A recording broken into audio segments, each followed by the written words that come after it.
नेता प्रतिपक्ष विजय सिन्हा ने एक बार फिर सीएम नीतीश कुमार पर हमला बोला है। उन्होंने कहा कि नीतीश कुमार की सरकार में अराजकता का माहौल है। उन्होंने कहा कि नीतीश की नीयत में खोट है। नालंदा में हिंसा के दिन रथ को रोका गया, जिसको आज सुबह ही चोरी छिपे मठ तक पहुंचाया गया। वहीं अब पूजा पाठ भी शुरू हो गया है। सरकार का इकबाल खत्म हो गया है। सरकार ने जानबूझकर कुछ लोगों को फंसाया है। तो वहीं दूसरी ओर विजय कुमार सिन्हा ने कहा कि बीजेपी शुरू से ही जातीय जनगणना के इस आधार पर समर्थन किया था कि यह एक समान नीति, पद्धति और कार्यान्वयन प्रारूप बनकर सबकी सहमति लेंगे और इसे पूरा कराएंगे, लेकिन पहले दिन से इनकी नीयत में खोट है। नीतीश पर हमला करते हुए कहा कि पहले इन्होंने 2022 में एनडीए छोड़ा और फिर इसके कार्यान्वयन के लिए त्रुटिपूर्ण नीति बनाई। तिथि है इस माह का। जिलाधिकारी से भी हमारी बात हुई थी, एसपी से भी बात हुआ था। उन्होंने कहा था कि ठीक है, और हम लोग अब जा रहे हैं। मालूम हुआ है कि वो लोग सुबह पहुंचा दिए। तो इस तरह से प्रशासन बहुसंख्यकों का हिंदुओं के आस्था को क्या सुरक्षा प्रदान करने में सक्षम नहीं है? क्या हम लोग अगर जो जाते तो प्रतिपक्ष का संवैधानिक पद पर हम लोग बैठे हुए भी हैं, संविधान के तहत प्रतिपक्ष का भी अपना अधिकार और सम्मान है।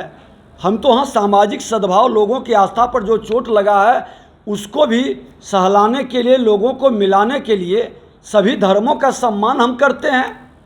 फिर बहुसंख्यकों को अपमानित करके इस तरह से सरकार क्या संदेश देना चाहती है?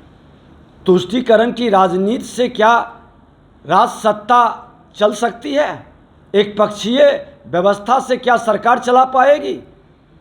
हम लोग अभी जाएंगे और बाबा मनीराम अखाड़ा पर उनका दर्शन करेंगे।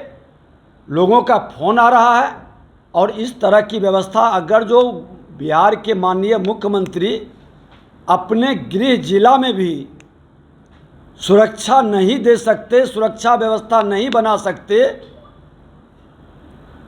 ये अपने अहंकार और महत्वाकांक्षा की पूर्ति के लिए तीर्थाटन में लगे हैं।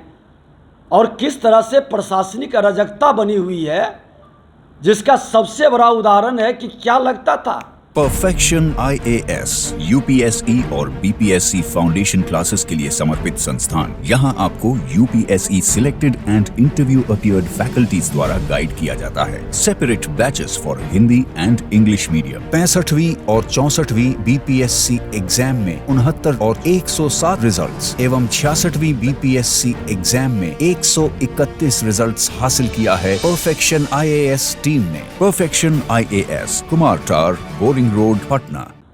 अब सुबह 7 बजे ही पहुंचा दिया। हम लोग पहुंचते, साथ में प्रशासन चलती, हम लोग साथ में चल करके एक सामाजिक सौहार्द भी बनता। लोगों को लगता कि नहीं, प्रशासन सजग है। और जिन लोगों को आपने झूठे मुकदमे में फंसाया, जिसके आस्था पर चोट किया, जिस रामनवमी शोभा यात्रा पर पत्थर बरसाया, उसके मन के अंदर शांति आती, सामाजिक सद्भाव बढ़ता। लेकिन आप इस तरह से व्यवस्था बना करके लोगों के विश्वास को तोड़ रहे हैं, अपनी कायरता, कमजोरी प्रकट कर रहे हैं। और ये मानसिकता कहीं नहीं बिहार के लिए उचित है और कतई लोग इसे स्वीकार नहीं करेगा।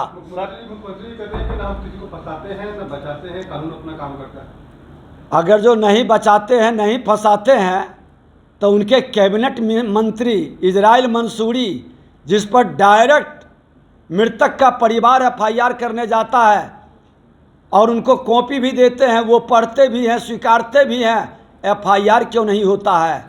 और FIR को तो छोड़ दीजिए, उसको धमकी देता है कि अगर जो FIR करोगे तभी बेटा को मारे, हम दामाद को मारेंगे। मुख्यमंत्री जी की क्यों नहीं इस पर कोई जवाब आया?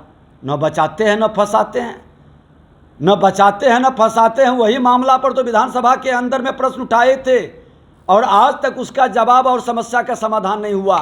मुख्यमंत्री जी का करनी कथनी में कहीं समरूपता नहीं है। इनका इकबाल खत्म है।